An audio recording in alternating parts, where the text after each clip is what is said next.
Hello, everyone, and welcome again to another Teacher Joseph podcast. Well, today's phrase is the table is starting to turn. Now, we can use this phrase in a number of ways. We can talk about the tables turning, we can talk about turning the table on somebody else. And we can also use it in both singular and plural.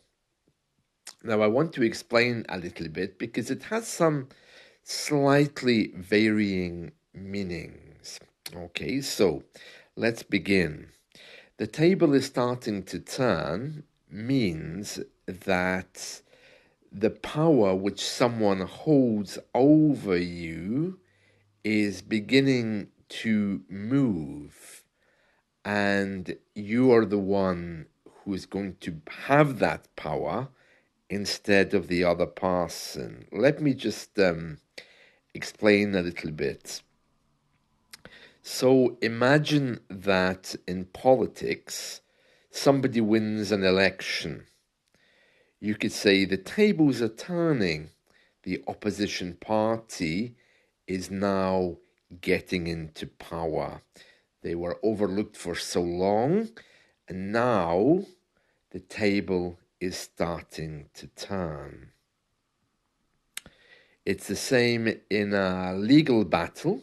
The evidence initially pointed to someone being the bad man, being guilty, but now a new witness has appeared.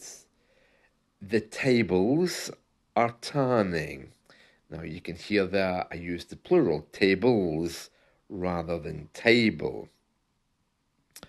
In education, she struggled with learning English for many years, but with dedication and the right teacher, finally the tables are turning, and she's now top of the class. And that's a little bit different because there was no clear guilty party, but obviously the idiom is the same, the tables turn. Okay, it's a little bit difficult, this, isn't it? Another one might be in sport. So after someone loses the first three games of tennis, the the team or the people started to win, and you can say the tables have definitely started to turn in their favor. So you can hear there that it's when the power shifts to you, even if it's not clear where the power was to begin with. Okay. So, for example, in the education one about the woman learning English, the tables turned for her. Yeah. So it means that she became top of the class, but it wasn't like someone was withholding power from her. And if you compare that to the political one, obviously there was a ruling party, and then the opposition came in and the tables turned. The power was taken away from the leading party and it went to the next party. So it's a very interesting phrase. It's a very interesting phrase, and we're going to go through a song which will help us to understand it more. It really is a quite a common phrase here.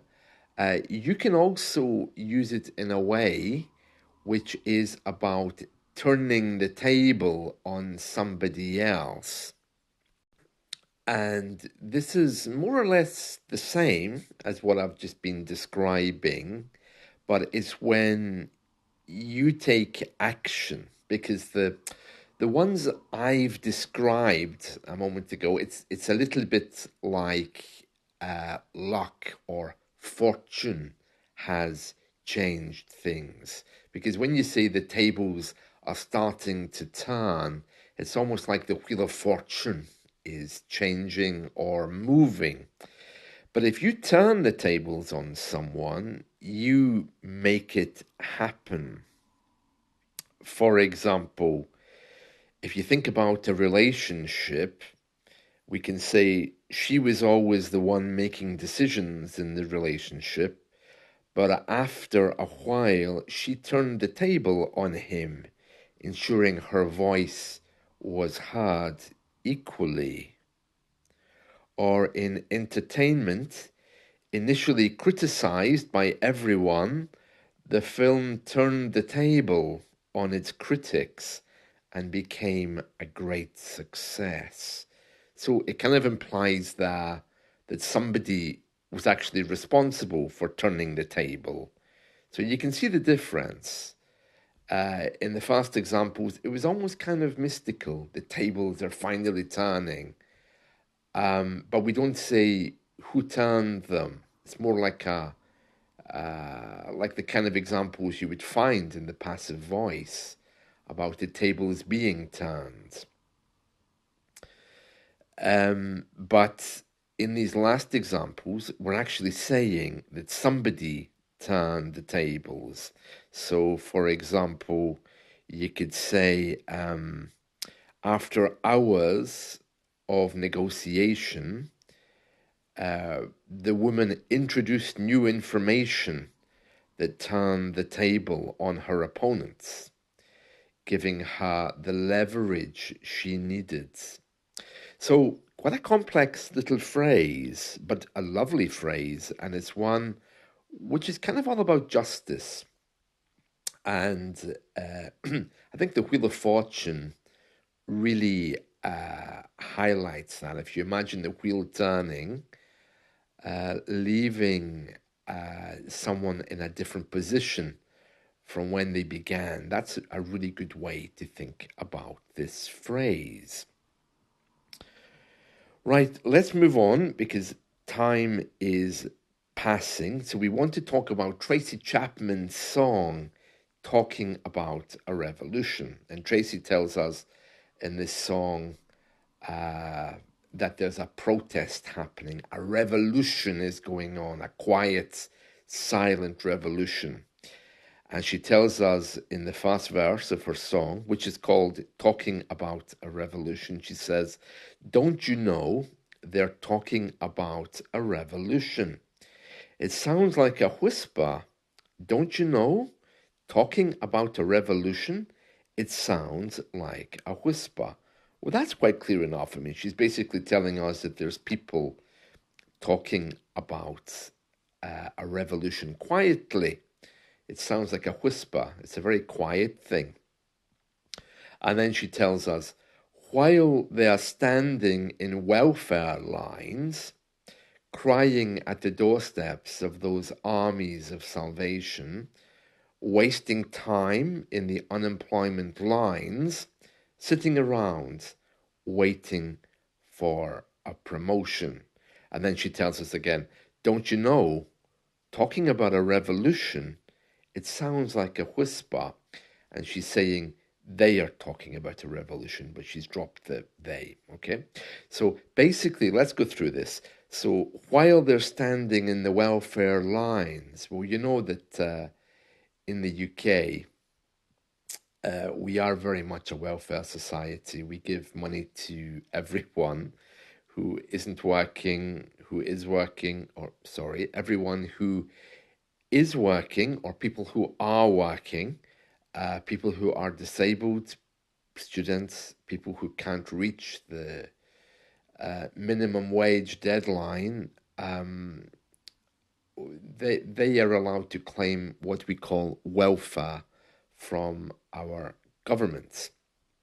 Now, these welfare payments are very common, but you obviously have to go and tell the government that you're searching for a job or why you need the money. And before the internet came, you basically had to go and stand in a line, you know, in areas of huge unemployment. There were dozens of people standing in big queues at the government offices to sign on bits of paper to get benefits. And I remember during Margaret Thatcher's time, she closed a lot of factories, and there were queues throughout the streets uh, for some of these government offices. The whole thing was tragic. But anyway, so she's telling us here that while they're standing in the welfare lines to get their benefits, and then she says, crying at the doorsteps of those armies of salvation. Now, the Salvation Army is a welfare charity here. It's also a church. They give out food to the homeless. If you live in the Mediterranean, it would be something like Caritas. Or if you're living further afield in other countries, think of a charity which gives things to people and you can just go and collect it. Like the Red Cross, for example, in the Mediterranean, that's known as Cruz Roja. I think across the Arab world, there's one called the Red Crescent. There's also various other Islamic alternatives to that. So you can imagine she's saying crying at the doorsteps of those armies of salvation. So she's basically saying those people who use the food banks, those people who use the Salvation Army. Across the English world, the Salvation Army is known for being one of the biggest charities who distribute food. And she's calling them here the armies of salvation. I don't know why she did that. Probably because Salvation Army doesn't fit into her lyrics. And then she says, wasting time in the unemployment lines. And what she means by that is when you're standing around in these welfare lines, so unemployment line and welfare line is the same thing, sitting around waiting for a promotion. And then she says, don't you know, talking about a revolution, it sounds like a whisper. And then she goes on to tell us, because finally the tables are starting to turn. Talking about a revolution, finally the tables are starting to turn. So what that means is that finally power is going to the working man. She's good, isn't she, Tracy Chapman? I like her. Her songs are a little bit sad, but this one is very good. And then she tells us, don't you know you better run, run, run, run, run, run. And then she says, run, run, run, run, run, run. And then she says, oh, I said, you better run, run, run, run, run, run. And then she repeats again, run, run, run, run, run, run. I don't know where she wants us to run to, but she's saying it's time for us to change. A revolution is coming. Very nice protest song, that, isn't it? Made me feel quite excited for a few moments there. So that's it. The table is starting to turn, or the plural, the tables are starting to turn, or you could simply say, you're going to turn the tables around for yourself in order to make your life better. And that's it. The tables are starting to turn. There we are. So that's it from me. I hope you've enjoyed this today, talking about the tables turning. And who knows, maybe where you live or in your personal life, the table is starting to turn. So I'll see you all again soon. And I wish you all a wonderful day, whatever you're doing. Bye.